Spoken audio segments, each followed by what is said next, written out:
আমরা একবার দিনাজপুরে গেছিলাম প্রোগ্রামে, তো এক হেডমাস্টার, স্কুলের হেডমাস্টারের বাসাতে আছে।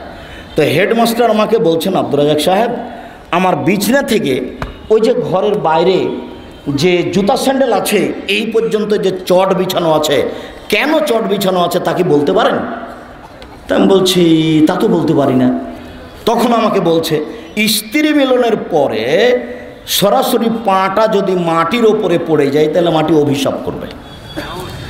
তো এই পাটা যেন মাটির ওপরে না পড়ে সেই জন্য চট বিছানা থেকে নিয়ে ওই দরজার স্যান্ডেল পর্যন্ত রেখেছে।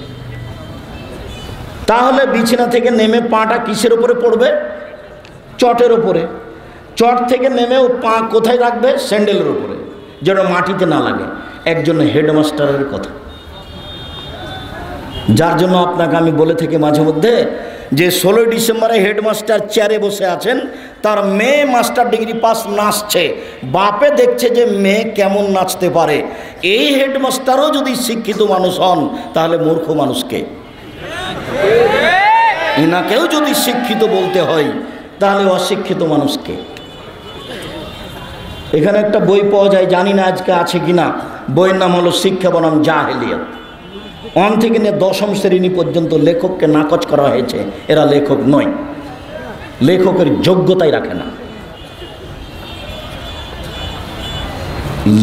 লেখক কিভাবে হতে হয় সেটাই তার জানা নাই। কলম ধরেছে বেটা, কুকুর টেলিফোন করছে সিরিগালকে। দেশে কি মানুষ আর নেই? কুকুরকে দিয়ে আর সিরিগালকে দিয়ে আপনাকে বই লিখতে হয়? মাথাতে কি একটু ঘেলু নাই? সবই কি গোবর? ওভাবে বই লিখলেন কেন? পড়ে দেখেন আপনি, শিক্ষা বনাম জাহেলিয়াত। লেখককে নাকচ করা হয়েছে, লেখক নয়। ও কিসের লেখক? ছোট ছেলের বাচ্চাকে, ছোট বাচ্চাকে শিখাচ্ছে, মাথায় কিরে আমের ঝাঁকা, খাস নে কেন? দাঁতে পোকা, বিলাস নে কেন? ওরে বাবা! তার মানে ওকে কৃপণ বানাচ্ছে লেখক। লেখককে লিখতে হতো এখানে যে নেন নেন খামচা ভরে নেন।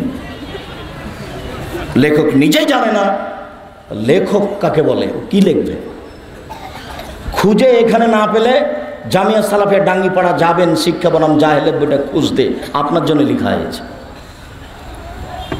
শুধু আপনার জন্যই। এই লেখককে পুনরায় তোবা করে ফিরে আসতে হবে। কুকুর কি করে টেলিফোন করে সিরিগালকে? এটা হয় কি করে? পুরো আলোচনাটা ওইভাবে বই লেখা আছে, শুরু থেকে নিয়ে শেষ পর্যন্ত একটা আলোচনা তার উপযুক্ত নয় কিভাবে উনি লেখক হলেন। সম্মানিত দিনী ভাই বোন, শুনুন, বাগমারার একটা লোক আমাদের নওদাপাড়াতে শিক্ষক ছিলেন। উনি বলছেন যে, আব্দুর রাজাক সাহেব, স্বামী স্ত্রী মিলনের পরে স্ত্রী গোসল করে আসছে আর স্বামী গোসল করতে যাচ্ছে, তো যদি গায়ের সাথে গাও লেগে যায় তাহলে গোসল বাতিল। আমি বাগমারার কথা বলছি, মোহাম্মদপুরের কথা বলতে পারছি না। আপনাদের এই গ্রামের নাম কি?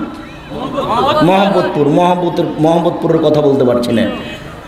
সূর্য ডুবার সাথে সাথে দেশ ট্রাভেলস গাড়িতে আলো জ্বলে উঠলো। আমি বললাম, এই সুপারভাইজার, শোনো বেটা এইদিকে। জি। আলো জ্বাললা কেন? বলে মালিকের হুকুম। একটু পরে জ্বালো। সূর্য ডুবার সাথে সাথে গাড়িতে আলো দিতে হবে, মালিক বলেছে। সূর্য ডুবার সাথে সাথে বাড়িতে আলো জ্বালায় হিন্দু। কথা আমার বুঝতে পারেননি মনে হয়। দেশ ট্রাভেলস গাড়িতে আমি আছি, তো সূর্য ডুবার সাথে সাথে কি করেছে ওই সুপারভাইজার গাড়িতে আলো দিন, গোটা গাড়িটা আলো হয়ে গেছে। আমি তো ধরে নিয়েছি ঘটনা এই আছে। শোনো এদিকে, আলো দিলে কেন? মালিকের হুকুম। শাহ মকদুম রহমতুল্লাহের পবিত্র ভূমি থেকে গাড়ি ছুটছে, ওর বাপের জমি, কিসের পবিত্র ভূমি তারা? সেখানেই বলা আছে যে অমুক এ আকাশ সে আকাশ তো তোমার বাপের আকাশ। তুমি কি জানো কোনো সময় যতবার ঠাকুর বলছে ওমা তোমার আকাশ, ততবারও কালিমাকে বলছে। 14 বার তোমাকে পড়তে হবে, বেটা তোমার শিক্ষককে পড়তে হবে, বেটা তোর জাতিকে পড়তে হবে। তোর জাতি কিছু বুঝে না, ধর্মকর্ম বুঝে না। শুনুন দিনী ভাই বোন, আপনাকে আবারও বলছি, যতবার ঠাকুরের কথা বলেছে ততবারও কালিমাকে বলেছে। আর আপনার ছেলে পবিত্র মুখে ওই কথা বলছে, কি দিয়ে বুঝে আপনাকে জাতিকে?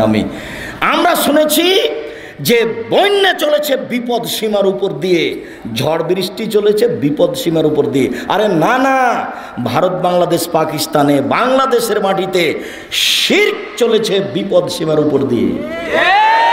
জাতি যখন বিপদে, ঠাকুর তখন বিলাতে। ঠাকুর বলছে যে ঢাকায় বিশ্ববিদ্যালয় খুলবে বেটারা বাংলা অক্ষর চিনে না, তারা আবার বিশ্ববিদ্যালয়। ঠাকুর তোমাকে বলছে তুমি নাকি অক্ষরই চেন না, তো বিশ্ববিদ্যালয় করতে যাও কি করে? ঠাকুরের কথা এটা। জাতি যখন বিপদে, ঠাকুর তখন বিলাতে। ঠাকুরের কথা তো কেউ জানে না। বঙ্কিমচন্দ্র একটা বই লিখে, রাজ সিংহ আওরঙ্গজেবের গোটা পরিবারকে জেনাকার বলে সাব্যস্ত করেছে বয়ে বয়ে, না বলে রাজ সিংহ। তুমি কোনোদিন দেখেছ? জাতি যখন বিপদে, ঠাকুর তখন বিলাতে। এরপরেও ঠাকুরের কথা আপনার কাছে আছে, আপনি কোনোদিন বিবেচনা করেননি। ঠাকুরের কথাটি কেমন? সম্মানিত দিনী ভাই বোন, মহিলা বৈঠকের মহিলাকে সাবধান করছি, উপস্থিত বৈঠকের মুসলিম বোন আপনাকে বলছি, এই মেয়ে তোমাকে বলছি, কথা বলছো কেন? তোমার একটু শরম হয় না? তোমার মাথায় কাপড় নেই কেন? তোমার বাপ তোমাকে সহ্য করতে পারে, আমরা সহ্য করি না। আমি মুসলিম চিররণবীর, মরণকে করি না ভয়। মরলে শহীদ, বাঁচলে গাজী, আমার উভয় সমান। মরাও যতটুকু, বাঁচাও ততটুকু, উভয়ই সমান। অতএব তোমার বাপ কাপুরুষ হতে পারে, আমাকে কাপুরুষ মনে করো না। তোমার লজ্জা নেই, তোমার জাতির নেই, তোমার বাপের নেই, তোমার মায়ের নেই। তুমি এখন মাথায় কাপড় না দিয়ে আমাদের সামনে বসে থাকো কি করে? তুমি নাকি ক্লাস 10-এ পড়ো, তুমি নাকি মাস্টার ডিগ্রি পাস করেছো। শরম করো না কেন? তোমাকে আমি খাটো করতে আসিনি। তুমি ভালো ঘরের মেয়ে, তুমি বড় হও না। তোমার বাপ হাজি, তোমার দাদা হাজি, তোমার নানা হাজি, তোমরা সবাই বড় ঘরের মানুষ, তুমিও বড় হও না। সুন্দর জাঁকজমক ভালো দামি মানের কাপড় চোপড় পরে স্কুল কলেজে যাও। ল্যাংটা হলে কেন? তোমার দাদা কি তোমাকে এটাই শিখালো? তোমার নানা কি তোমাকে এটাই শিখালো? দুঃখিত, 1 মিনিট, দুঃখিত, মনে কিছু নিয়েন না।